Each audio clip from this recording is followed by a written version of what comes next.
Right. The Colfax City Council meeting of January 12th, 2022 is now in session. I am going to ask Chief Estes to please lead us in the pledge. Ready? Begin. I pledge allegiance to the flag of the United States of America and to the republic for which it stands, one nation, under God, indivisible, with liberty and justice for all.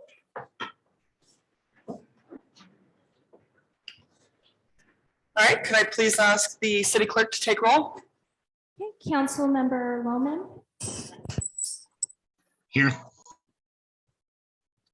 Okay, Councilmember Ackerman. Present. Okay, and Councilmember Fatula. Here. Okay, and Councilmember or Mayor Pro Tem Mendoza is absent, and Mayor Burse. Present. All right, thank you. I'm going to move to item 2D, approval of the agenda order. I am going to go ahead and make a motion to approve the agenda order, striking item 5A and deferring to the next meeting. Do I have a second? Second. Let's make that postponing to continuing the hearing to the next meeting. Okay, we'll go ahead and continue to the next meeting. So I'll modify my motion. I still second. Okay. Madam Clerk, do you mind calling the roll? Okay, Mayor Burse. That's a yes. Okay, and Councilmember Ackerman. Aye. Councilmember Fatula. Can I ask a question as to why? We never had a discussion on it. I'm just curious as why. The speaker tonight is ill, as many people are, and it was just easier to continue the item than to have her present tonight. And So we the can urgency, meet- there's no urgency there? There is no urgency. Okay. And Councilmember Lohman. Aye. All right, thank you. All right, we will go ahead and move to item 3, agency reports. We'll go ahead and start with Placer County Sheriff.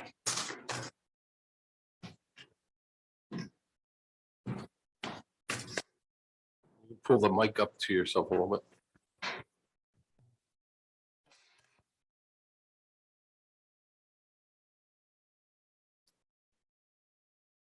Okay, so I want to start off by apologizing for Griffiths out of town at the leadership class.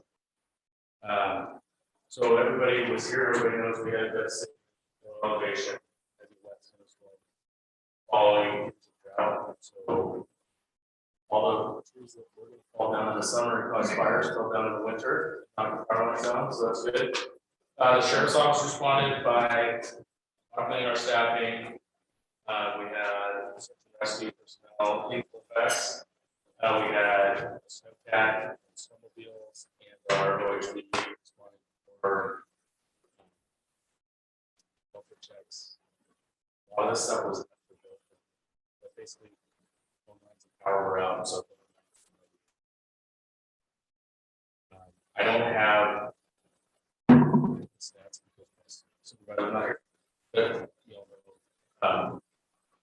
you know, the week of the storm, the Charlie B. Colfax car was averaging over 5 times. So it was busy. We had the fire guys did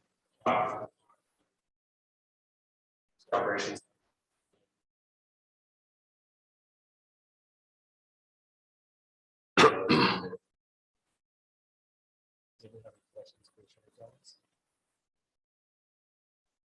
Thank you. We'll probably grill Sergeant Griffiths to bring numbers to the next council meeting. Thank you. And I can. Okay. Thank you. All right, looks like we do not have CHP tonight, so I will move on to CAL FIRE. Okay, well, good evening, Madam Mayor, and members of the City Council. Brian Estes, I'm County Fire Chief. I'm just going to open up real quickly with a couple of comments, and I'm going to turn it over to Fire Captain Nolan Hale, who is working in the stead of Chief Brian Egan, taking over for department reports tonight at so I just wanted to speak real briefly on the retirement of Battalion Chief Brian Egan. I know in some ways it may have hit people a little bit suddenly, but really it was just Brian's professionalism and his way of making sure that his attention to his duties, specifically here along the 80 corridor in Battalion 13, and really specifically to the efforts he put in over the last year and his devotion to the city of Colfax. And he told me well ahead of time that it was very important for him to make sure that every promise and every objective that he built with Wes and with the city council that he brought to fruition. He takes that very seriously, and I think he did that. And he's a professional and a personal friend of mine in well over 30 years of fire service, and one of my best fire officers that I've ever had the pleasure to command. So he will be missed, but after 32 years in a large agency, I would be remiss if this was not, somewhat more. And one thing Brian did really, really well, and I think it's exhibited by people like Captain Hale, is that he took succession planning and recruitment and retention very, very seriously as a chief officer. You have my pledge as your fire chief that you will not see any loss of continuity in our devotion to emergency services here to the city of Colfax. So before I turn it over to Captain Hale for some details on the snow event, I will tell you that County Fire initiated our incident command system on Sunday, the 26th, a day before the EOC opened up in Placer County. And we initiated a full incident command structure dividing our unit into 2 geographical branches, with the Eastern branch under the command of Assistant Chief Mike Rufinot, incorporating the 80 corridor, Forest Hill, Colfax, Dutch Flat, and Delta. Over the last 2 weeks, the Sheriff's Office and County Fire, Cal Fire have worked in unison, supporting the efforts of County OES and the EOC and the city of Colfax and our citizens around this region with a tremendous amount of crew hours, engine company hours, and just really a devotion to the people around here. So before I turn it over to Captain Hale, I wanted to personally thank Wes for his leadership here in the city, and our council for your leadership in reaching out and bringing your concerns to us and letting us be a part of the mitigation teamwork to bring some normality back to the city. So thank you for that, and I will turn it over to Captain Hale for our department report. Thank you. Good evening, Mayor, members of City Council, city staff, members at home, members in the audience. My name is Nolan Hale. I'm the captain at Cal Fire Placer County Fire Station. Tonight I'm going to cover the month of December, some significant incidents that we've had, Company 36 update, and some 2020 stats. So we'll start off with the 2020 stats for Company 36. Just so you're aware, they had 819 dispatches, responded 191 times for 23%. As far as the city, 459 calls for service in the city of Colfax. That's out about 100 calls since last year. Part of that is correlated with the winter storm. About 54 calls for service that were dispatched, other than the calls relayed from the POC that we handled off the radio. And does outside the city of Colfax include the river fire? That does. Okay. So with outside of the city, they're dispatched 360 times and they responded 100 times. So that's the Placer County Fire Department area that through the contract, now it's all one. So in the future, you'll just be seeing most likely one product for that. But I will identify if you want calls missing. So your rescue responded 92 times, the engine responded 20 times, and the brush 70. Obviously, the brush runs all summer as they're first out. The month of December was pretty busy for all of us here at the city. A lot of collaboration working with Public Works, Placer County Sheriff, Placer County Fire. We ran 134 calls that month, which is about 35% increase over a typical December for us. All while doing that, we obviously helped cut the tree transport the tree, set up the tree, and decorate the tree. Including, yeah, 2 trees. So that was the big event. And you did not cut down the tree that was not growing there. The tree is done now, so if anybody asks. There was no ghost tree that got cut down. We also did the badge pinning ceremony, several were there in attendance for that, and that was awesome. We've been 5 new members to the Placer County Fire Department, followed by a dinner at Station 30, which I believe everybody enjoyed. Worked out very nice. And then we went to Winterfest in collaboration with the Cream Machine, the Chamber of Commerce, City Manager, Public Works, and PCSO. We had no incidents that night, which was nice. Kind of different than the 3rd of July when we usually are running around trying to figure out where the incident is. Obviously, we were heavily staffed that night. The parade went off well. It was overall success. The following weekend, we had Santa comes to town with the Volunteer Firefighter Association. Another successful year. Lots of young, smiling faces out to meet Santa and all the fire engines in that parade. Then we got into the snow shortly thereafter, Christmas present for all of us. A little different on the type of event, but Placer County Fire is ready. The EOC opened on November 26th. Obviously, we had represented in there immediately, collaborate with the other agencies, see what is needed, what we help. Some snow was measured in Colfax up to 20 inches. That's in the high parts around the community, so that's significant for a lot of people. We had numerous lines down. Egress issues pretty much throughout the town that we were even chasing off the radio as late as last Thursday. I think we went to one and cut egress for an elderly female off of Pinecrest. That's our job to get her buttoned up and taken care of, but it worked out. So, in the community of Colfax during this work, I'm going to measure about a 7-day period, pretty much from the 25th to the 1st. There were 78 calls for service dispatch, which is tremendous. We're talking, those are offer numbers, but in Colfax, and they weren't quick turns. Can we go to the next slide, please? A lot of these calls were lasting on average of an hour to an hour and a half. As you can see, our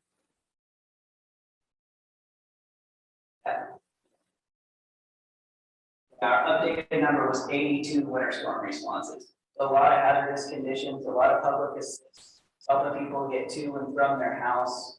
We had dispatched 1 medical rescue up in the Alta area, accidents, 35 medical aids, which I contribute that to egress issues, not being able to get themselves to the hospital. But that is about 50% more than we would go to on normal. Cal Fire was, Placer County Fire was able to staff our normal 14 engines, 5 hand crews, and we brought on 5 pieces of our heavy equipment with operators in order to support this countywide. In addition to the 15 to 20 overhead staff that were coordinating all of the events, from EOC down to divisions within our battalion. So there was plenty of overhead to coordinate engine movement, resource allocation, and prioritization. We did a lot of road clearing in Colfax, including Rising Sun, Grandview, out of the water treatment plant, helping clear the elementary and high schools for the priority reopening on that Tuesday. It was pretty significant from some of our hand groups having to go in there, a lot of limbs, a lot of snow to use just to make sure the kids are ready to return to school after our next most significant event most recently was the lineman crew on the powerful Rollins Lake that we responded to. When connected to a pole and it fell 50 to 60 feet in a remote location on its lake. We were pretty lucky that night to be fully staffed. Company 36 responded immediately with us. order to gain access because there's no way our entrance. Super tight, narrow, rainy, muddy roads for about a half mile. So we had 2 ambulances and an ambulance on order, and full scale medical rescue, which both of those patients that have to report now are out of the hospital. One suffered major injuries that night and one. Going into a little bit more on company 36. Obviously, we have 5 new members to Placer County Fire. Things are moving. As the career captain overseeing that company, I am grateful for all the work they're doing. We're at 36 right now, painting, getting ready to put new floors in, new turnouts. Equipment is being rebranded, one through full mechanical, we have 1 inch rush to go through, and all equipment will be rebranded, ready to go safe and sound.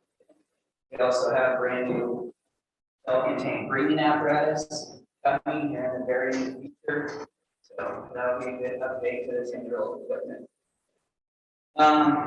Working with Public Works Director Jones, he's been a great advocate for us. Trying to pat each other's backs. Wednesday, we're going to go Placer County Fire and Cal Fire help chip the storm damage pile of the staging area at Rising Sun. So storm work will continue. Company 36 is coming to that. Everything's moving. With company 36, going to go back to slide, please. You guys have any questions? Council? Anything else so far? I would just like to make a positive comment. I think between Cal Fire, Placer County Fire, and the sheriffs, you guys have done just a tremendous job. I put about 500 miles on my truck going around helping different people, delivering food and all, and everywhere as I went, I bumped into one of you guys doing something. I mean, everywhere, from here all the way up to Alta. And this is not 1 or 2 times, this is like 100 trips. It's like every single time. And I don't mean bumping negatively. I mean, somebody's doing something to help somebody. Just absolutely phenomenal job. And I just want to say, from my own personal view, thanks. Thank you. Yep. It's been pretty dynamic at times, but with our just working with CSO and having certain pieces of equipment and us having certain pieces. The teamwork that comes together makes it all pretty good. Yeah, where do you want? You don't get that work in any other agency. Yeah, I just want to second that. And then also when you see your city manager like hopping in trucks and snow plowing roads in conjunction with all of you guys doing what you're doing, I think that was a community thing that was awesome.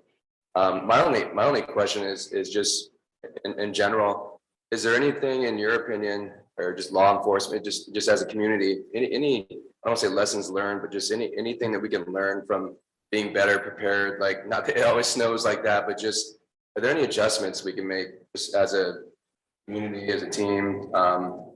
Just in case it does snow like that again, or is it just kind of like it is what it is and we'll just deal with it? Like At some point tonight, I want to have a whole discussion on that. So maybe we can't do it in the regular part, we'll do it under the good of the order, but I just want to talk about some of the problems that we saw, because there's some areas, not with you guys per se, but with other groups that were just completely broken, that just, they weren't working. And there's other areas that were working very well. And it's just, I'd like to kind of walk through those so we've all heard them to say, what can we do about this? And I will defer, yes. Thank you. Start wrapping things up for the city. It was about 100 responses more than 2020, 120 more than 2019. But with that, out of Station 30, we went to 1,386 calls for service in the greater Colfax area, which is a 21% increase over 2020 and a 31% increase over 2019. The whole volume has dramatically, I would say dramatically increased in our service area. And we're super happy to have Company 36 volunteers and members, as well as a second station period that provides investment for the city. In the future, we got to look at a little safety issue we ran into quite a few times while responding to all those calls. Remember, the public, we're public works, everybody, power line safety is huge. Even though we think the lines may be dead and you're dead set, that they're off. I am still gonna tell you, please call 911, please call PG&E and let a professional come with those lines. Generators can backfeed, they may not have switches. I didn't hear of any actual incidents being caused by that. I know a lot of those lines were moved by hand without having reps on site or to declare this area safe. Cleaning up the down trees, broken trees, all the brush that's down. This is gonna be a big undertaking for the public right now. Are in open burning. So if you have questions, give us a call at station. We'll be happy to walk you through it, but now is the time before summer. Get all of these newly deadened down materials off of your property. Super important. Obviously, we saw in the river fire that how fast it can move and houses that have really good clearance, very clean, tended to make it a little bit better. Houses that had a budget. We always have our inspections available 365 days a year, so if somebody wants to know that, call it station. I would say, you need to check your chimneys, you need to check your flues. People burned a lot of wood. There's a lot of softwood being burned through this storm. Maybe in this 2 weeks or so that we have some good weather. Get up on the roof and let's get those chimneys. Last thing I got is again Wednesday for you, you're aware. We will be doing a bunch of chipping up there, so. Council, do you have any more questions? I do not. Sean, do you have any questions?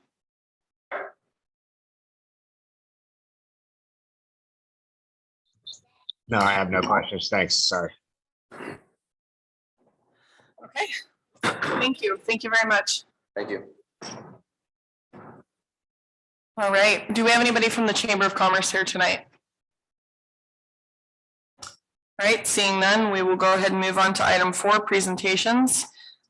We do have the 4A fiscal year 2020-2021 audited financial statement. Thank you, Lori. Good evening, Lori Dembrun, Finance Director. Tonight we have the presentation of the audited financial statements for the fiscal year ended June 30, 2021. This financial report has been prepared in accordance with governmental accounting standards. I've mentioned this before, but in a perfect world, the information in these financial statements would be readily understandable to anyone with an interest in the information. Realistically, the purpose of external financial reporting is to provide information that will be understandable to someone with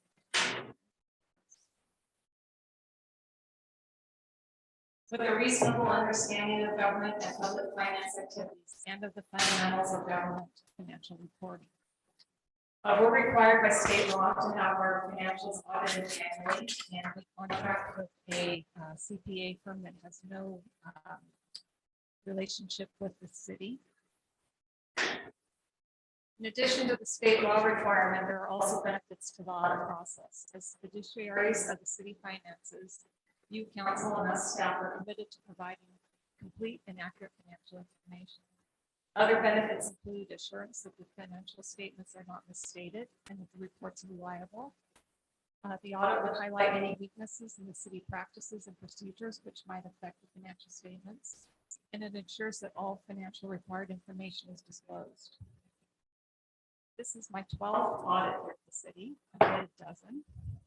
I keep thinking that's going to get easier, but it doesn't. In recent years, we've had increased projects, varied funding sources and restrictions, increased activities, and it really does add complexity to the accounting structure. I want to give my annual shout out to Shannon Stoll, our administrative analyst. Her drive and determination gets us through. We tackled the year-end accounting tasks and survived our office. I also want to acknowledge the rest of the city staff and consultants who patiently work with Gianna and I all year long, particularly when we get a little persnickety. Wes. But together we ensure that the city assets are safeguarded and that we strictly adhere to financial. At this time, I'm going to introduce Ingrid Scheidlein. Ingrid's a CPA and the managing partner of Richardson and Company LLC. They conducted our audit. She's going to give you a brief presentation.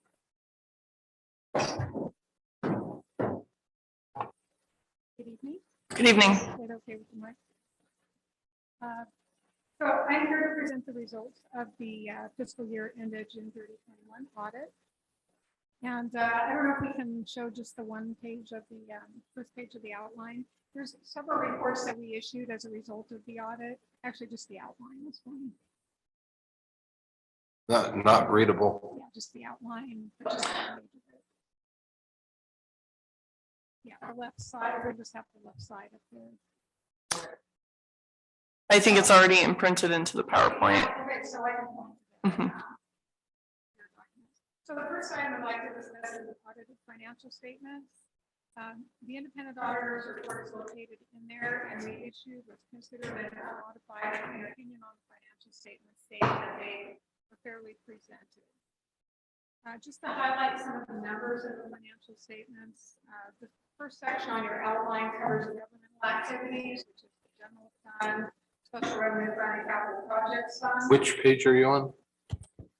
Page 5. So the revenues exceeded expenses for governmental activities by about 956,000. So you had another good year.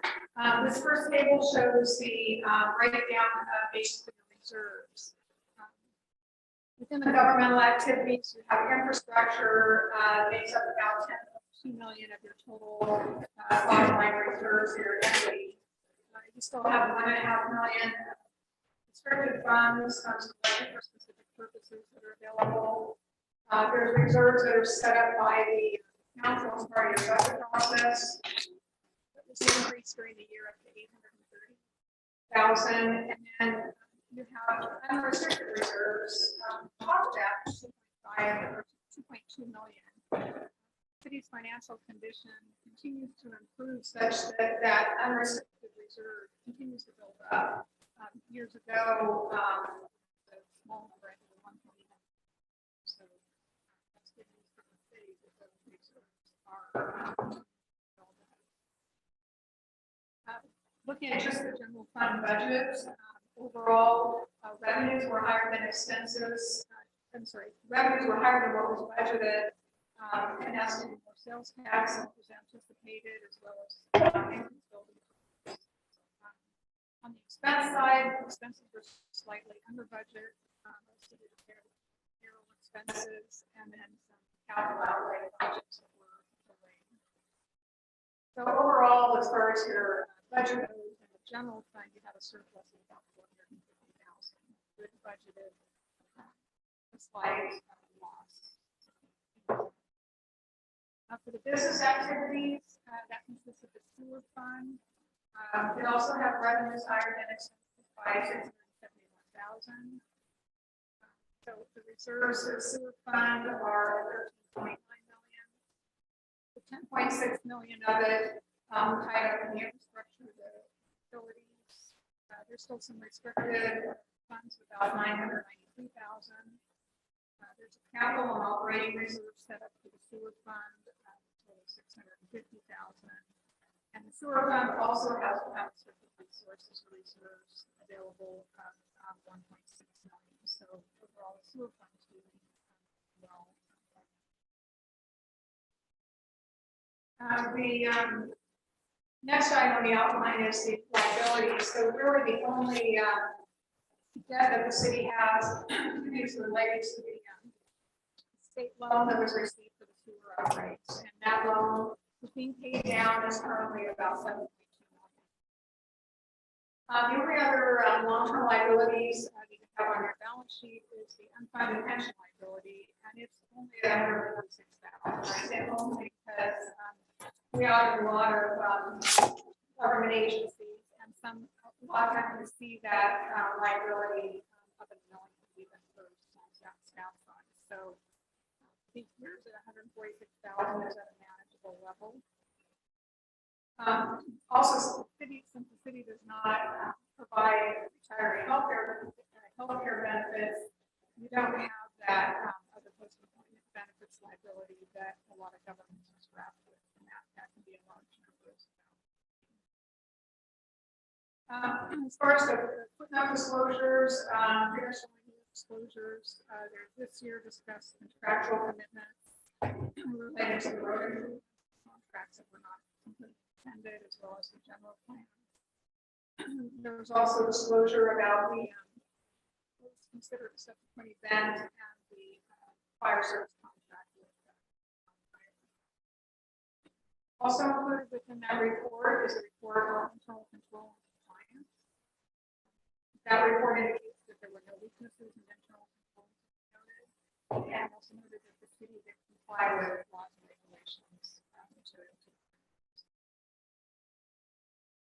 We issued a separate letter called the governance letter that contains certain required communications. The items discussed in that letter include the fact that we had minimal audit adjustments, and Lori tries to strive for no adjustments. This year there were some some unique transactions as far as developer donated infrastructure.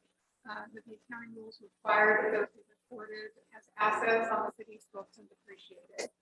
So the audit, we have 3 audit adjustments, primarily related to getting those assets on the books. Other than that, we do consider the accounting records to be clean in the commission because of the types of transactions. That letter also indicates that we had no difficulties in performing the audit. Lori and Shana are extremely helpful in pulling all the documents together. We provide a very extensive list of documents that we need, and they had all of that pulled together and even uploaded to our share file site. So we do appreciate their effort. A lot of documents to pull together. When we're out here, we're requesting additional source documents, so we do appreciate that. Not making the audit a smooth process. Also in that letter, it mentions that there's no unusual accounting practices, that there were some things the city was doing that we didn't confer with or know were appropriate. We would need to bring those to your attention. This year we did issue a management letter, and in that letter discusses any items or areas where we recommend improvement. So as part of the audit, we also have internal controls and processes. And as I mentioned in the other report, we didn't have any items that we considered to be material weaknesses, but we did have a recommendation this year in that letter that did relate to the data infrastructure and just ensuring that the processes are in place for identifying those infrastructure donations and to ensure that those are captured in the accounting records as part of the closing process or throughout the year. I've had conversations with Lori and Sherry has a plan in place for how she plans to make sure that she is aware of that information and those donations and for those on the time. The last report that we issued is appropriation limit report as required by state law. No exceptions. No so, overall, clean audits and cities. Any questions? Thank you. Do we have any questions from council? This time, okay. Do we have any questions or comments from the public on this item? Okay. Well, then I would like to thank you very much, Ingrid, and thank you, Lori and Shanna. You guys are incredible and we don't deserve you. And I will bring it back to council for a motion.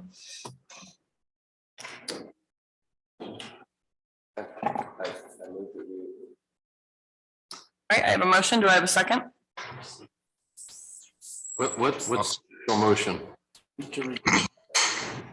Approve approve I the think- audit report. No, I don't think we approve it. I think we just received Just it. received the motion, the recommended action is to receive the audit report. Yes. Can you amend your motion to receive the audit report? I move that we receive the audit report. I'll second it. All right. Could I please have a roll call? Councilmember Ackerman. Aye. And Councilmember Fatula, Aye. Councilmember Loman. Aye. And Mayor Burse. Aye. All right, moving on, as noted previously, we did strike section 5 from the agenda this evening. It was continued to the next regularly scheduled meeting. So we are moving now to item 6, to the consent calendar. All items listed on the consent calendar are considered routine in nature and will be approved by one blanket motion with a council vote, unless a council member or a member of the public requests an item be pulled from the consent for discussion. Items that are pulled will be addressed after the council completes the consent calendar vote. Do we have anyone who would like to remove anything from the consent calendar tonight? The pool 6E, the local hazard mitigation plan, Okay, and item 6G, the SCADA report and programming services. okay. Would anyone else like to pull any other items from the consent calendar? All right, seeing none, do I have a motion to approve the consent calendar minus items 6F and 6G? So moved. Second. That was 6E and 6G, not I 6. apologize, 6E and 6G. So moved. All right, Sean, second. and do I still have a second from Sean? Yeah, second. Thank you. Roll call, please. Councilmember Ackerman. Aye. Councilmember Loman. Aye. Councilmember Fatula, Aye. and Mayor Burse. Aye. All right, let's go ahead and move into item 6E, approval of the local hazard mitigation plan. Yeah, so I'd like to just make a comment on that. There's a lot of items in that plan. It's about 65 pages long. There's a lot of discussion that I think should go on with those items. My recommendation is I'd like to sit down with Manuel and just walk through all those items. There's a few that I think that are critically missing, like when our entire communication infrastructure goes out, there's no cell phones, there's no internet and all. That should be some action item in there that says, how are we going to get that addressed? Even if it's something as simple as it's a county responsibility, we need the county to do something. But there's a couple items that are like that I think are really critical to have in there. And I don't think there's an urgency that has to be this week versus at the next meeting. So just question, Wes, what is the timeline we are held to get this approved? So the process is a little backwards. FEMA actually requires us to give the document to it as a draft and they approve it, give it back to us to bring to council for formal adoption. So we're kind of in a conundrum right now. We're trying to find out whether or not we can make modifications at this point and resubmit it back to FEMA for approval. I'm a little concerned that we may not have that opportunity, but if you look at the document as a whole, I think its intent really is to identify some of the deficiencies.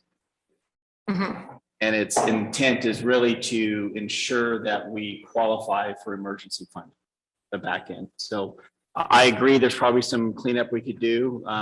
If council's okay with it, I would suggest that we convene an ad hoc committee to review this. So in the next go around, we can make sure all of those things are. So here's my question, Wes. At this juncture, if we were to approve the plan as it's been approved by FEMA tonight, would we have potentially the opportunity to submit amendment or revision to FEMA following and then follow it with the second resolution so that we can provide the supplementary information? So that way we're in compliance, but we can also make sure we're doing our due diligence to have the best thing we can on file. That sounds reasonable. We'll inquire with the county. Okay. In the lead on. Okay. But tonight, if we get it adopted, we'll definitely pursue that option as well too. And if council wants to assign members of the council to work with staff, staff will be pleased to work with. I think that might be a good idea. I think also if FEMA is unable to accept a formal amendment, we should have an informal amendment on file that is our emergency response plan to our understanding. And then we can incorporate that in the next round if that's the more appropriate way to do it. Does council concur? Sounds reasonable. Yeah, and there were a couple of places where there was a fairly significant typos, like things that were done in the 2016 plan updates, but. I did see are done. that. Yeah. So, It's not ideal, but I think that that's probably a good way to handle this for this evening. Does anyone want to make the motion on that? so I'll make a motion that we approve it pending a amendment that we have to figure out whether it's going to become part of it or as part of the future one, so that we have an amendment in place. So maybe we could, Well, they will approve it as it is this evening with the intent of creating an amendment to it, which will be submitted to FEMA if FEMA will accept it. Does that sound reasonable? I can second that, yeah. Okay, and then would we deal with forming an ad hoc committee right on this agenda item, or would we need a new agenda item? You can just form it now. Okay, all right, so who would like to participate in that? So I personally would like to participate that. If we have more than 2 council members who would, then I would like to simply do a workshop as an alternative. Okay, Yeah, and I'm already doing it, so. so I think instead, Yes. And it's probably, just to estimate how much time, it's probably about 8 to 10 hours. okay, So just, that's about how much time this. I can guarantee that Councilmember Mendoza, I'm sorry, Mayor Pro Tem Mendoza would like to also participate. So I think that maybe it would be wise for us to do this in a workshop format, although I know that's not as streamlined and ideal. I think that's probably the best avenue. Staff appreciates you guys' flexibility. We're willing to come. Okay, Public comment. all right, so I know we do have a motion on the floor. Do we have any public comment on this discussion? No? Okay, all right, I will bring it back for a second. Okay, we have a motion and a second. Could I get a roll call, please? Councilmember Fatula, Aye. Councilmember Ackerman, Aye. Councilmember Loman, Aye. and Mayor Burrs. Aye. All right, moving on to item 6G, SCADA reports and programming services for the wastewater treatment plant. Yeah, so I would just like to, Wes, if you could provide a summary of what this item is. I think this is significant for the public to be aware of, right? So what it is we have 2 servers out at the wastewater plant. One was originally created during the inception of the wastewater treatment plant. It takes all of our regulatory data, populates it, that we can extract it out. And when we do our monthly, quarterly, annually reporting, that system is, What's the date of that system roughly? it's easily 20 years old, Right. that system. And So everybody knows with computer hardware that's 20 years old, the potential problems we have. Right? So that system is not supported at this point. I mean, in fact, we had it go down and our IT was able to get it go back up again. So what we want to do is we have another system that's our SCADA and our data flow system, another server out there that can take that programming and we can incorporate it in there. And that way it's a supported system at this point, and we can still extract data that we need out, be able to continue moving. That's what this contract is about, is paying the man hours for the technician to come out and transfer those programs capabilities from one system to the next, so we can just continue moving forward. So 2 questions that I have for that is, are we looking at from where the data is stored on that system of it, where it has an automatic cloud backup or something? So should we lose the system in the future, we don't lose the data? I'll have to check into that piece. It may already be done because all of our server system stuff is in the cloud, but I'll have to check with our IT company and see if that system's in the cloud as well. Right, and then If not, then we should. And then for the hardware that's in place, are we running the local databases so that they're running on like a RAID array? So should we lose one drive, we don't have to worry about losing the system? Or on many of the computers can handle dual power supplies. Are they running with dual power supplies? So should we lose one, the system still stays up? There's some very inexpensive hardware things we can do that compared to a failure, this makes everything so much easier. Yeah, that sounds a great question, Joe. I'd be glad to talk to you offline on that because I don't know the specific answers Okay. to it, and getting some of your feedback, I think would be So valuable. I'll motion to approve this item, provided we have that offline talk, just to make sure no items are missed. Thank you, Joe. If you're willing really quick here, I would like to open it up for public comment. Do we have any members of the public who'd like to speak on this item? No? Okay, seeing none, I would propose an amendment to your motion, if you would entertain it, that we authorize up to $25,000 to make sure that following your discussion with Wes, all of these major priority items that we're not sure about, you can move forward with those without us having to bring this back to council for another item. And I'll agree with that. I'd like to then, if we do make a change to that, that we just update council at the next meeting. Fabulous. Get this thing done in like 2 weeks. It's just done and out of the way. Perfect. Right. Do we have a second? Second. All right, thank you. Could I get a roll call, please? Councilmember Fitzgerald, Aye. Councilmember Ackerman, Aye. Councilmember Loman. Aye. And Mayor Burse. Aye. All right, that concludes the consent agenda. I will move into item 7, public comment. Each president has an option to come speak before the council this evening. You have a maximum of 3 minutes to provide your public comment. We are being live streamed, so we would ask that you please speak clearly into the microphone. We will let you know when your 3 minutes have concluded. Do we have any public comment this evening? It's also not limited to residents. What's that? Not limited to residents. I know, that's just Okay. that's just what my script says. But do we have any public comment at this time?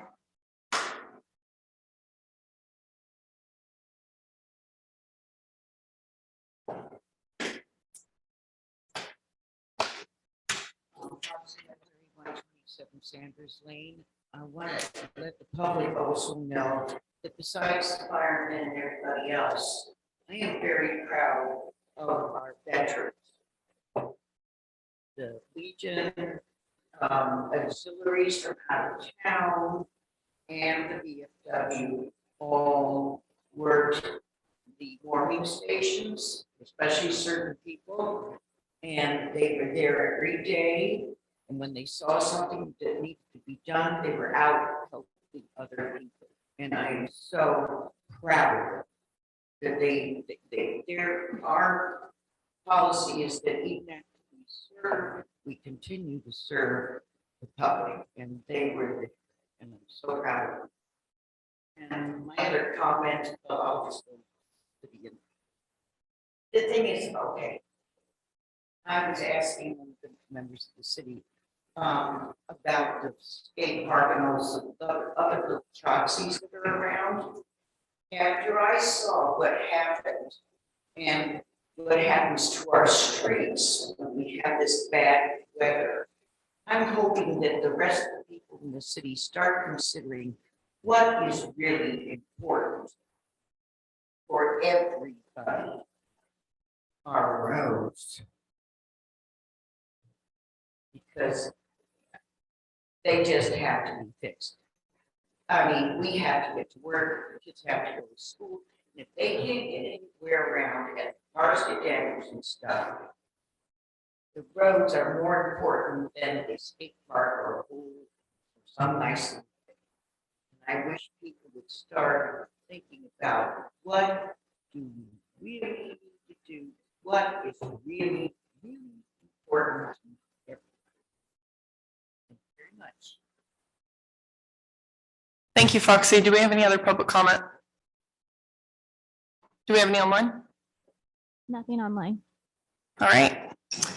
That being said, I will go ahead and close public comment. And we will move on to item 8, council and staff reports. Right, item 8A, committee reports, Colfax informational items, all council members. We'll go ahead and start with Councilmember Loman, who is online. I have nothing to report from my committees at this time. All right, thank you. Councilmember Fatula. Yeah, so I just wanted to kind of update people. Mary and I also spent quite a few evenings up at the Veterans Hall, helping out after 6 o'clock to try to give the veterans some relief for serving meals and stuff like that. I could not believe how many people they actually picked up and brought over to the hall that couldn't get there to get meals or to at least sit in there and just have some comfort of talking to other people about some of the problems going on. I think when you look at how the whole city responded, a lot of these areas were just tremendously good. So Foxy, tell your guys, thank you very much. It's very much appreciated. There are some areas though where I think as a city, we've got to figure out what we're going to do. The senior center over here in Coyote Way with Canyon View Apartments. with the plowing over there, that was absolutely unacceptable for HUD not to have the residents plowed out there. And when you see residents, I saw one guy out there with a walker and a shovel trying to clean his sidewalk and all. This is just totally unacceptable. The city, at risk to the city, went in there and plowed it because it's not our property. It's not an area we're responsible for. I think the city did the right thing doing that. But what I would like to do is invoice HUD for the cost of doing that, plus the cost of our insurance and liability. We're going on to their private property to do this. I think we did the right thing to help the residents there, but the fact that their plowing guy went on vacation is no excuse for them not doing their job of having that place done right. Second thing I just wanted to point out to CAL FIRE, thank you guys for going over there.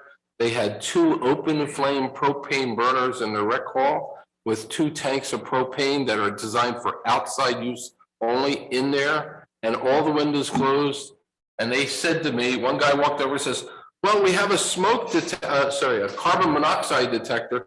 So as long as it's not beeping at us, we know we're safe. And it's the kind that you plug in a wall that we have no idea if the battery is good or bad on it, or if it's working or not. I'm sorry, that's unacceptable life safety type stuff going on there. I just wanted to point that out. And thank you guys for going in there when we called to shut them down. That was just unacceptable. The third piece is not having a backup generator for that entire complex, where they could have gone to the power pole and worked out some agreement with PG&E to get power at the power pole and powered the whole thing up. And just having those seniors in there in homes that were down below 40 is just unacceptable. So there's a number of things in there that we need to do on that. The second item that I have was AmeriGas running out of gas on Main Street. So I called AmeriGas after having been called by several of the business owners who had been on the phone listening to music for 2.5 hours each. Some of them had multiple cell phones calling into AmeriGas. Nobody could get a hold of anybody from AmeriGas. So I went and started the chain the other way around. I figured I'll try to call somebody in their executive team to get somebody there. I finally got a service manager on the phone. I said, what is your process when you dump the main line and there's no gas pressure at all, and all the pilots went out for repressurizing the line? And the service manager says, we have no idea what the procedure is. At which point I called CAL FIRE. I got a hold of Brian, and you guys got the right guys over there. We walked through kind of a procedure of what needed to be done. Now, this is because they moved the support organization from Colfax back to Sacramento. So they were in a total disarray. And from my view is, for a gas provider that provides many businesses with a main service that the businesses don't control, so they have no control whether there's gas there or not, this is just unacceptable for a supplier. And I'd like to get some letter of reprimand or something out to them saying this is not acceptable. I also think CAL FIRE should invoice them for those services of coming out there to walk through that. Whether they pay it or not is a different question.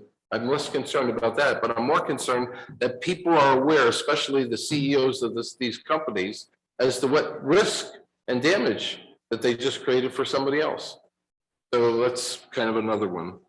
The next one that was really serious was Sheriff Griffins asked us to call the 211 number when we had a case where we needed to get somebody help.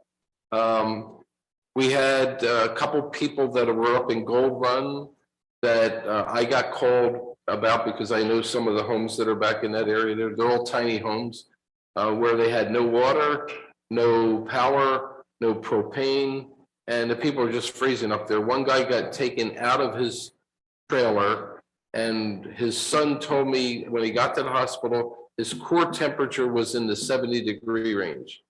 So I don't know about you, but that to me sounds like a really bad situation. The guy passed away a couple days later from other reasons, but I don't know if that was aggravated by the low body temperature or not. And I don't know that directly. I don't know that from the guy's son. Okay. So when we called 211, they said they would send out somebody to do a wellness check. We called them back about 2 hours later, and then about 2 hours later, and then about 2 hours later. I finally called Kevin, and he said, I will get 2 deputies up there just to do a wellness check. And it's like 15 minutes later, problem's resolved, right? But that was 211 when the last time we called them, we says, well, we can't guarantee anybody's going to get out there. That was an unacceptable response for these people, because it's just like, if we have one guy that's getting that cold, I'm concerned about the whole group of people there. We took one lady out of her tiny home there and couldn't find a place for her, so I put her, Mary and I had her stay with us for about a week. I had a spare bedroom, says, I got a place, don't worry about it. We'll take care of meals and keep you warm for a week. So just to try to say, how can we help, right? So that was really important. The warming centers, when they had places for people to go, the job that PG&E did was spectacular on providing we didn't need the blankets, but the cell phone chargers everywhere as I went for people that had no power said, I can go and get this charged up and I can charge my phone 4 times with it and still have a way of talking to people. So I don't know how we communicate back to PG&E. That was phenomenal. Thank you very much. The shower should have been here a week earlier, because we only had like maybe 100 people that used them afterwards. And my guess is if we had them here a week over, we'd be in the times 10 of where that was at. So that was, I think, really important. The other thing I want to talk about, and this is separate from the emergency thing, is the number of people using drive-up windows and the effects that has on our roads. You were talking about roads and road damages. So we were sitting out in the market looking at the McDonald's and the Starbucks spots. And for every one person that visited a non-drive-up window business, over 100 people visited a drive-up business. So my question is on road use taxes.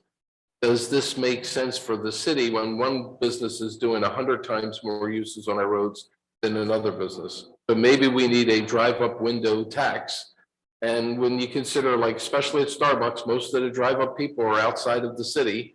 Putting an extra 50 cents on there would allow us to pave maybe an extra couple blocks every year, right? And that's based on the actual use center. So at some point, I'd like to get an agenda item just to discuss it. What are the options we have for how do we address that? And that, I think, is all I'm going to talk about right now. Okay. Great, thank you. Councilmember Ackerman? Nothing to report. Okay. I'm just gonna go ahead and talk a little bit about sort of the emergency we went through over the last 2 weeks. I haven't had any of my committees meet since our last meeting. We had a lot of people, especially at the very beginning of this event, who, as community members, private businesses, private entities, and nonprofits, that really stepped up to the plate when they were needed most. And I just want to throw a shout out to a few people that I think were very, very critical at the beginning of this, to make sure that we were able to put together a warming center and get some critical needs met. We did have one private citizen named Kevin Hart, who provided large generators to certain establishments, including the Canyon View Apartments. He went in there, he did all the electrical work, he provided the generator, provided the fuel, didn't ask for a dime in repayment for that, and that is a very expensive thing to do. We had True North Specialties, which is a plowing company, or not a plowing company, they actually do dirt work, things like that. They came in with their heavy equipment and helped us to get some of the roads paved, while our city team was doing absolutely everything they could to move as fast as they could through the snow. That was extremely helpful, and they were able to plow the Sierra Vista Community Center parking lot, which opened up more opportunities for help. I want to thank the Salvation Army. And when I called them to see if they would come up and station themselves out at the Canyon View Apartments, they were on it, same day on it. And they said, how many people do you want us to feed? Okay, we'll do it. The American Legion, as soon as we had the call that, okay, the county approved, we can use that building as a warming center. When they said, we can't provide you staffing, the American Legion, we gave Hank a call and he was just on it. He got people not only from our local Legion, but also people from the Grass Valley Auxiliary. The VFW stepped up. And these people were there every single day through the entire emergency, 12 hours plus, cooking 3 meals a day for people and making sure their needs were met. You know, we had the Sierra Vista Community Center who graciously provided their space for us to actually open a larger resource center as soon as more resources were made available. You know, we want to thank PG&E for providing those resources. Once we were able to really make the right points of contact happen, things started flowing so fast. And, you know, that firewood alone was such a huge benefit to so many people, given the complexity of this, not only just having all the power lines go down, but the propane crisis we've been having lately as well. I also want to thank the Placer Community Foundation, who stepped up and was able to provide money for people who were absolutely bleeding themselves dry, trying to keep their generators going for necessary medical equipment, to keep their food the non-perishable stuff. You can't rely on just that. So they help people keep their refrigerators going, be able to get food in the first place. That was huge. And then once we moved our resource center, we had between 75 and 300 people a day that were coming through the Sierra Vista Center, getting meals, getting go bags, receiving non-perishable food from the food bank, picking up large cases of water, taking a shower. You know, all those things were so essential to this community. And I would agree strongly with Joe. I do very much wish we could have made these resources happen within a 24, if not 48-hour period. And in the future, that would be my expectation to see that happen. I think this was a really good learning opportunity, but I wish it hadn't had to be a learning opportunity. And that's, again, I just want to thank all the people who said, I see a need that needs to be met. I am willing to step up and help. What can I do? And then when you tell them, just briefly, casually tell them some level that they can help, ran with it and went the next 9 yards and made sure that people's needs were met. And additionally, we had several churches from outside of our area who stepped up, provided non-perishable foods, provided water, provided gas cards, provided gloves, mittens, hats, scarves, more blankets, coats. Every single donation that we received from every source was accepted. We did not have anything left at the end of this except for about 150 PG&E go bags, which were then repurposed back into their PSPS program. And I just want to make sure that everybody understands that it's the community that kept the community going here, not necessarily the government. So thank you all. And Wes, I'm going to turn it over to you. I just have a couple items I want to update council on. The first is the upgrades to the audio system. There's a back order for the parts at this point. Best case scenario, the upgrades for the installation will happen sometime in April. The other item is as I mentioned at the last council meeting, that the regional board grant initial agreement was approved. We are still waiting for the financial budget allocation to be approved for the solar aspect of it. The other two components of it, which is the algae extraction system and the I&I project, still in the planning phase, and we're moving forward. Those are the two items I wanted to. Great, thank you, Wes. Okay, that concludes all items under 8. We'll move to items under 9, council business, starting with 9A, council committee assignments. So, Mayor, I want to say I apologize. You know, we did a lot of stuff in this agenda right after this disaster, you know, trying to get things coordinating. There were some things that were missed in here. Mm-hmm. There are some items in here, I think Councilmember Fatula pointed out that the assignments weren't correct in there. So if we could go through some of these, if council wants to point out what they'd like to have changed or not, we could get it updated tonight. Absolutely. We'll go ahead and start with you. So I'm listed on a number of the ones that require a computer, but since council voted down the computers, I can't do those assignments. Okay. So, Joe, I know there's some ad hoc and others that are in, so maybe we could be a little more specific in which ones you would like to be removed from. And then we can, at council's pleasure, assign other members.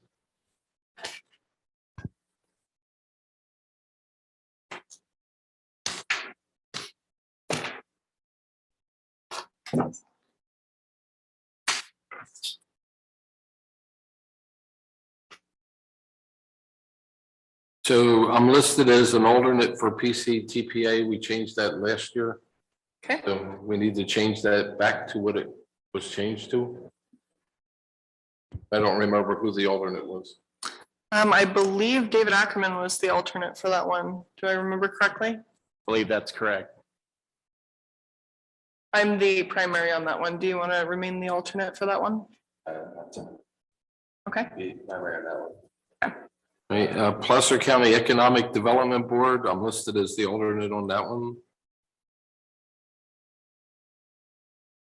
I don't believe we changed that one last year, so we would need to select Placer County Economic Development Board. That's Marnie Mendoza. Joe Fatul is the alternative. Okay. All right, we'll put David Ackerman as the alternative on that one. Right, and The WACMAC is the second one on the the list. WACMAC is in person, so that's not a problem. Okay.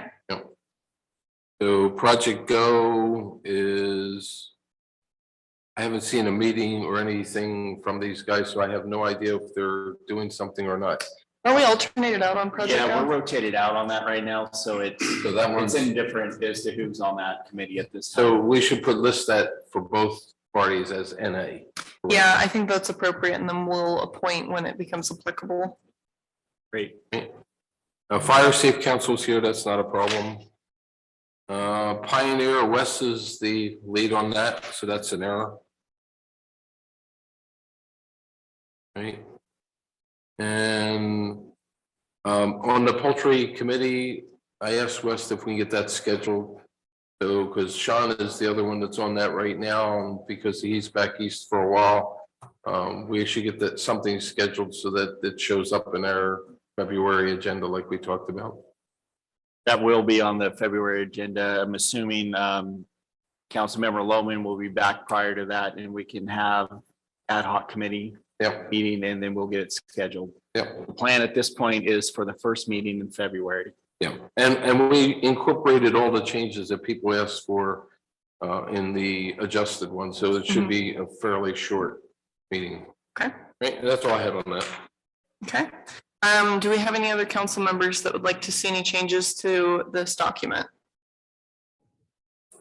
Yeah, I'd like to request one change. Okay. For the Placer County Mosquito Vector and Control District, I'd like to ask that we remove Will Stockland from that position. In November, the Placer County Mosquito Vector Control District had an agenda item to require COVID-19 vaccinations for their employees. And I just think that personally, any elected official or representative, especially somebody appointed by us, who thinks that that's acceptable, should not be representing us or the city. Okay, do I have any other feedback from council members on that? We can confirm that. Got to be the direction of their council. Do you have an opinion on that, Dave?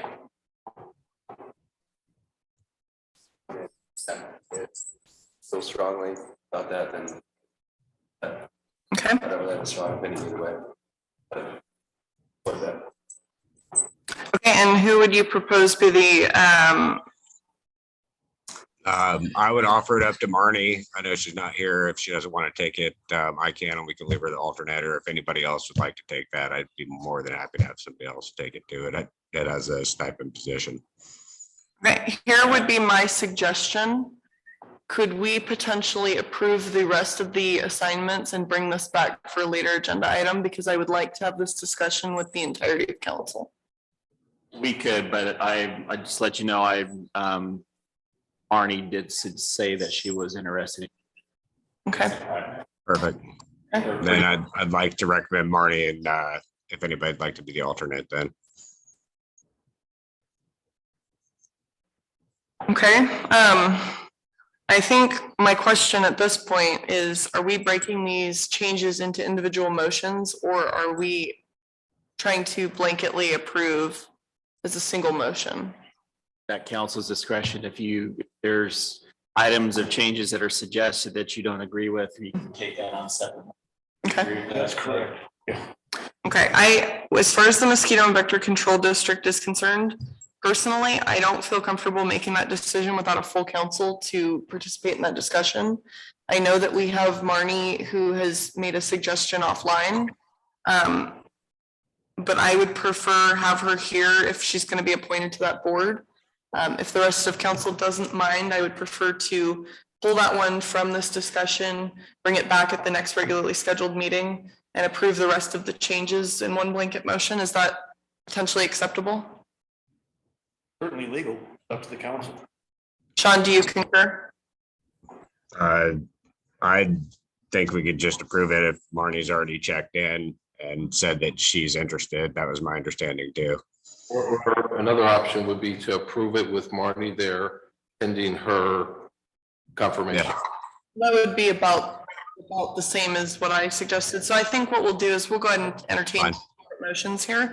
We'll start with Sean, if you want to go ahead and make a motion to approve with the modifications, including appointing Marnie, then we can go ahead and entertain that motion. And if it passes, then I will not make my motion.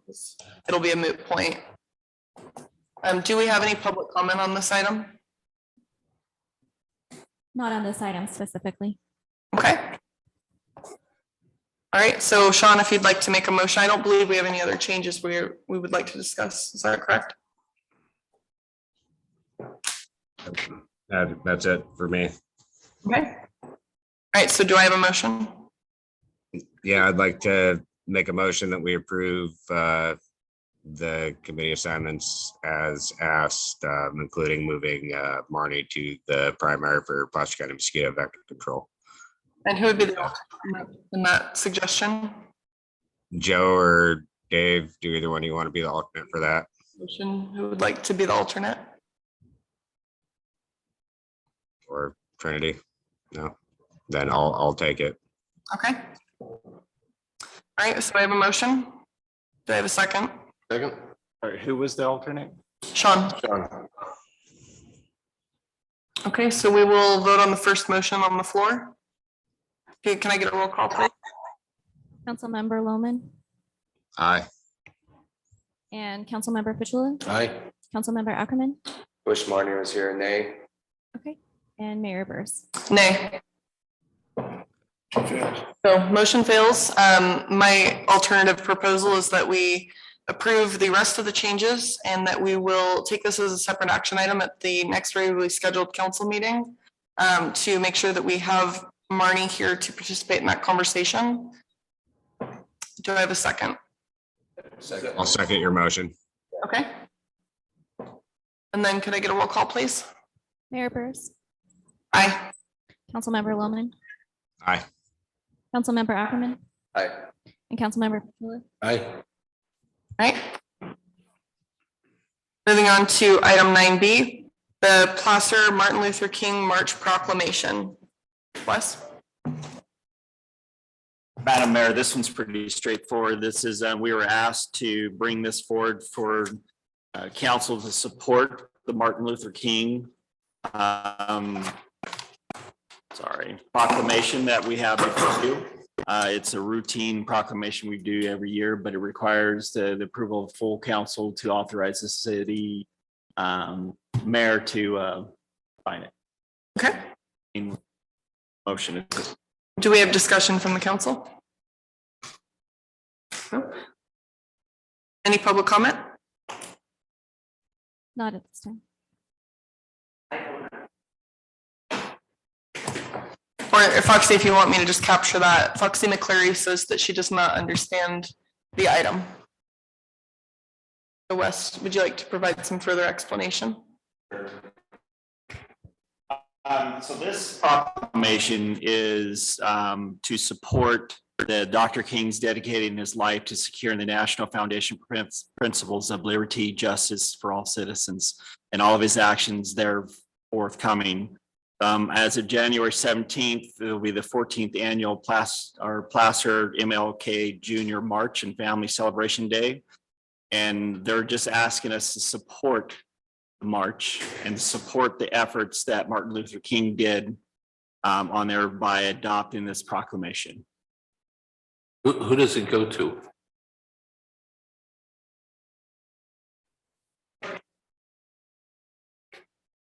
It's supporting, I think it generated through the city of Rockland.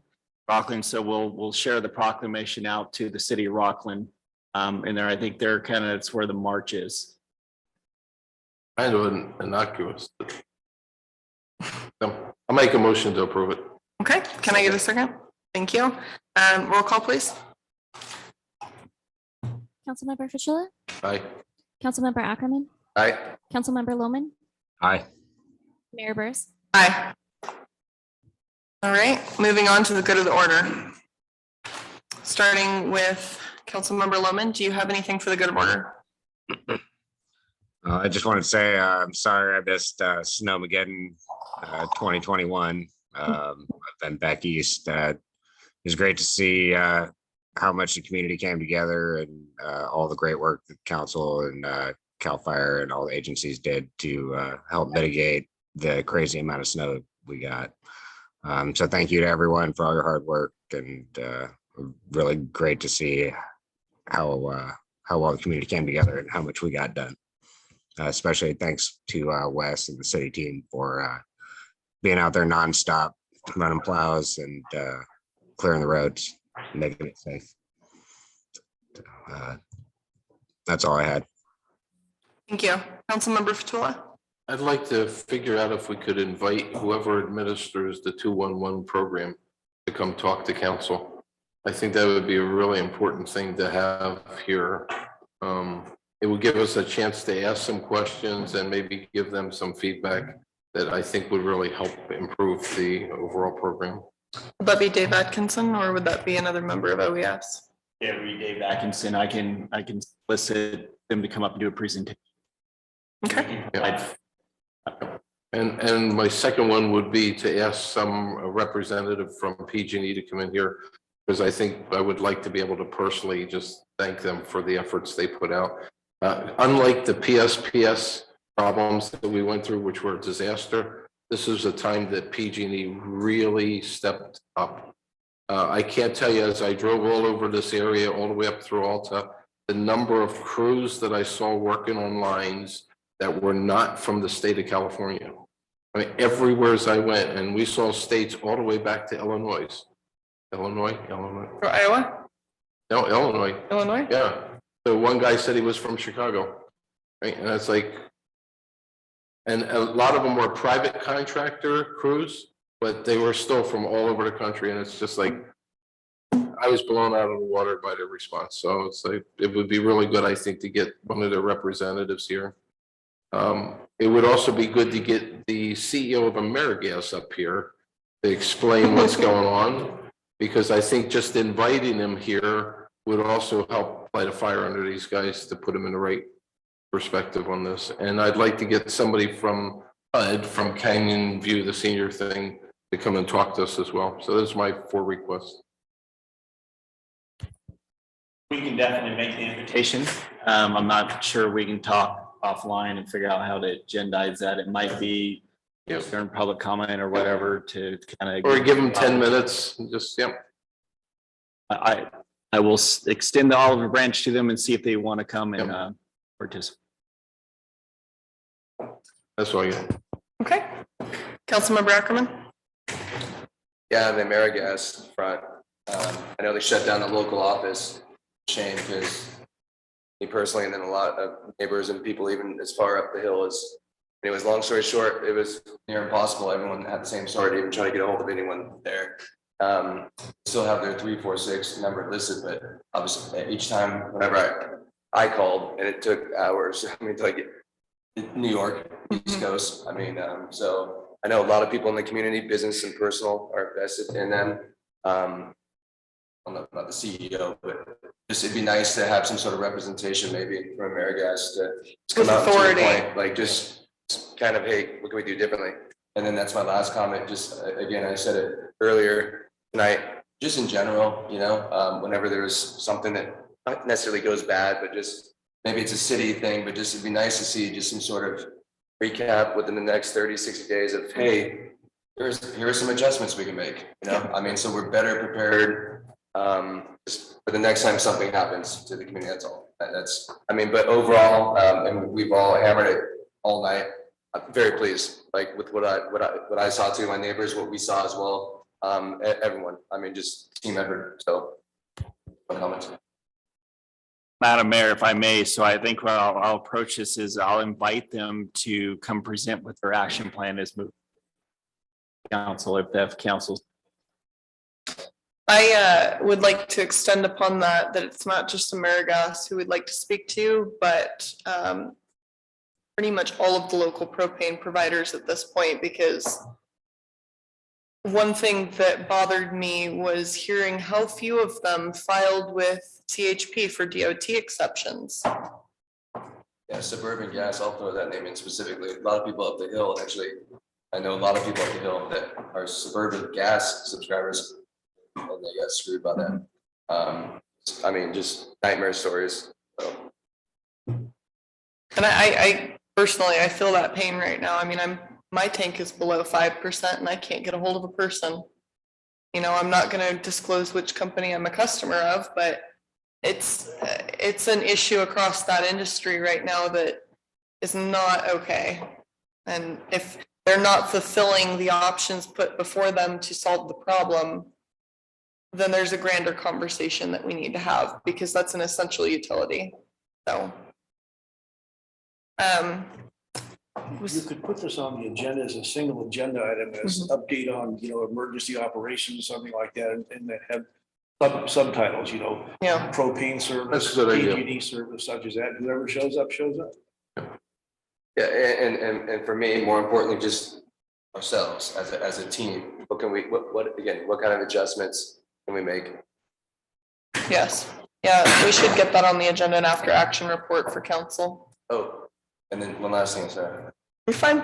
I noticed that our anti-snow collapsible white tents again collapsed. Is there anything to, I mean, that just like, I don't know. I know what we're trying to do, and maybe we just can't do that. We don't get snow like that all the time. But, So I know the chamber purchased them and they're trying to get the tents. They were rated to handle that snow it load. was a lot of snow. Yeah, but they should not have collapsed. Right. Yeah. Luckily, no one was underneath it or something, you know, that kind of stuff. I mean, the reality of it is until we put up some type of permanent structure, that potential is going to happen. I mean, look at the shade covers we have up at the ballpark that we put up. You know, those things help. Yeah. But they were engineered for that in time. And we can discuss that as part of the streetscape concept that we have separately. But for the time being, I'm glad to hear they're warranting those, but We're trying to get them warranted. definitely concerning. Yeah. The businesses there do hold liability insurance for that, correct? I believe that at the beginning of this, we did require the businesses to bond, if I remember right. That is correct. We're additionally insured on their insurance at this point location. Although I can't say that that's their issue. Right. Yeah, if the tent collapsed and caused damage, they would be dealing with their insurance company on it, but their insurance company in turn would then go out to the manufacturer for liability on the, so it's. Madam Mayor, we received some public comments late after public comment. Okay. Does council wish to hear those public comments at this time? I'm open to reopening public comment. From Facebook, we have Caroline McCauley, and she states, I'd like to thank the city staff and council for your awesome actions in helping our communities come out of the past 3 weeks. Help was mobilized so quickly for the public, and it was greatly appreciated. What is the city's plan to deal with the visiting public parking dangerously and playing in snow on private properties?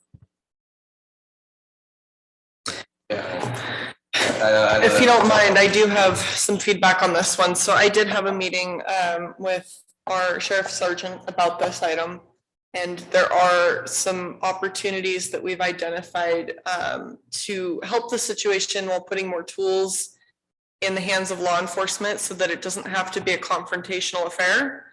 And that is something that once we've had an opportunity to discuss further, I would like to agendize, because there are some very specific asks that will require some input and some action by specific business owners. But I would appreciate an opportunity for us. I don't think immediately, as far as our agenda schedule load, I don't think it's going to be appropriate to schedule it in January or February, but maybe coming into March or April, I would appreciate an opportunity for us to get a workshop on the calendar so that we can run some of that feedback and bring it all together, because we can all have individual discussions. But I'd like an opportunity for us to all come together and look at it once we have an after action report, everything's been processed and we've kind of sleuthed out the data and we have our final numbers on everything. If that sounds agreeable to council. Reasonable. Yep. 2 additional comments. Trinidad Garcia states, yes, the council members need to allow more time for the public to address these concerns, more data on where the funds are coming from. And then Carolyn McCauley also states, relayed from Jillian Whitcomb regarding 211. 211 is always near an hour wait time, and last time I called, they brushed me off and sent me to 311, which is for Yuba City, I believe. I think that further solidifies our need for that discussion. Is that the remainder of public comment? Okay, great. As for my contributions to go to the order this evening, I do have a couple of things I'd like to have council discuss at a later time, potentially the next agenda. The first thing is I'd like to add a section to our agenda where we're able to add informational items that don't require council action, specifically for the purpose of making sure that those reports are all within the public package that goes out via email to the public. That ties directly into the next thing that I would like to discuss, and that's I'd like to be able to have us authorize Wes to be able to authorize funds above $10,000 but under $50,000 when appropriate, as long as he runs it by the mayor and mayor pro tem. And I would like anything that is approved within that bracket to be included in those informational items on the agenda for the following council meeting, so that we have that reporting structure in there. This is more of a specific ask to Lori and Shanna. I know it puts a lot more work on you guys, but when we're talking about expenditures that are over $10,000, I had mentioned this to Wes previously, but I think having a pie chart that shows where those expenditures are coming from, which funds they're coming from on the reporting, I think it helps the general public understand visually kind of what we're discussing and where that money's coming from. And it does tie in. Unfortunately, I don't understand the exact context of that public comment relating to, you know, public knowing where funds are coming from, but I think this does tie into that. Having that visual representation showing the pie of, you know, we're pulling from this fund, this fund, this fund. I think that that might clear up a lot of questions before they ever need to hit your desk. I know it's more work, but if we can make that happen, I'd really appreciate it. Does council have any discussion on the 2 items that I had asked to agendize?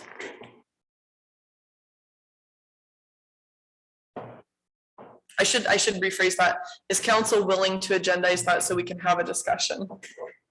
You are going to agendize a city manager's evaluation closed session. He does have expenditure spending authority in his contract. That can be part of your closed session. Okay. As well. Okay, so taking that aside, the informational items, do we need to specifically agendize that to alter the agenda in the future, or is that something we can agree to add to the agenda right here, right now? We often put informational items in the consent Mhm. items, so I think it would be appropriate to continue that practice. This is approved. Okay. So if that's agreeable to everybody, Well, you then, can't change the agenda as you sit here tonight. Right. You can ask staff to what they're doing. He can agendize the matter for discussion and action if you want. okay. I know that does put more work on staff to include items between $10,000 and $50,000 on the consent calendar, but I would like to see that regardless of what we do as far as Wes's contract. So if council is agreeable to that piece, at least, that's what I'd like to see going forward. Okay, that is all I have. Wes, do you have any final closing items? No, I really want to thank everybody and I can't thank Shanna enough. When we had no power here, she was running City Hall from her home.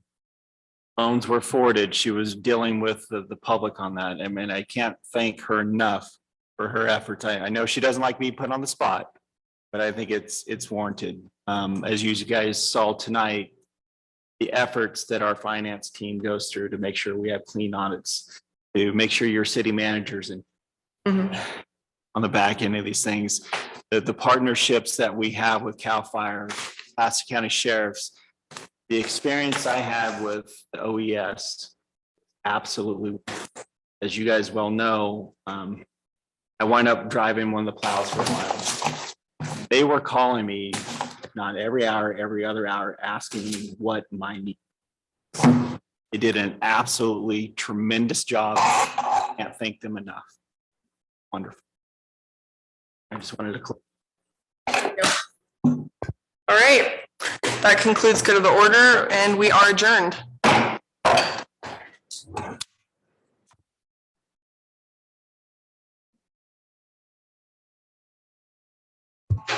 Thanks, everybody. Good night.